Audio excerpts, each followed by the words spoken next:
Alright everyone, and welcome to this video where I'm going to try and help some of you with one of the biggest changes in FIFA 14, and that is dribbling. I've got 4 main points to go over, so hopefully by the end of it you'll be a bit more clued up on the best way to get past your opponent on this game. Using L1 on PS3 or LB on Xbox to have really close control of the ball at your feet is something that's been around since FIFA 12. However, it's never really been needed due to the fact it's very easy to simply turn and run past players with ease. If you've played FIFA 14, you'll know that dribbling's been nerfed a lot, and you can't just glide past people anymore. So the use of L1 or LB to keep the ball close at your feet is really useful, and allows you to move in small amounts of space. It's especially useful in tight spaces when you need to move the ball, but you don't have much space to move in. It's second nature for a lot of people to simply hold sprint whenever they're on the ball, but with the first touch system now, the heaviness of dribbling, you just can't get away with sprinting everywhere on the ball as you'll just get tackled.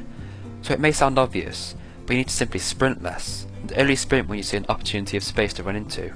To maintain any sort of control of the ball at your feet, you have to be moving slow. The slower you move, the more control you have and the more you can do. To benefit from this best, you just turn analog sprint on, which you can do by going into Customize FIFA, Controls, and then simply turning it on. Turning analog sprint on means you can run faster than jogging pace, but not sprint at full pelt, which allows you to move at the appropriate speed that you want. Once again, this is another thing that you may have used in previous FIFAs. If you hold down L2 and R2 on the PS3, or LT and RT in the Xbox, then use the left analog stick to move forwards, backwards and side to side, your player will move the ball between his feet. You can then surprise your opponent by holding the sprint button and flicking the right analog stick and shooting off in another direction. It's not easy to do, and it is only really effective with players who have good dribbling and high speed, but when it's done right it can really leave your opponent for dead. This point is self-explanatory, but it's still important. Making a 360 degree turn is going to be a lot slower than making a small 10 to 20 degree turn. Generally speaking, the higher the angle of the turn, the slower it is to execute. Try to stick to turns below 90 degrees for the most success.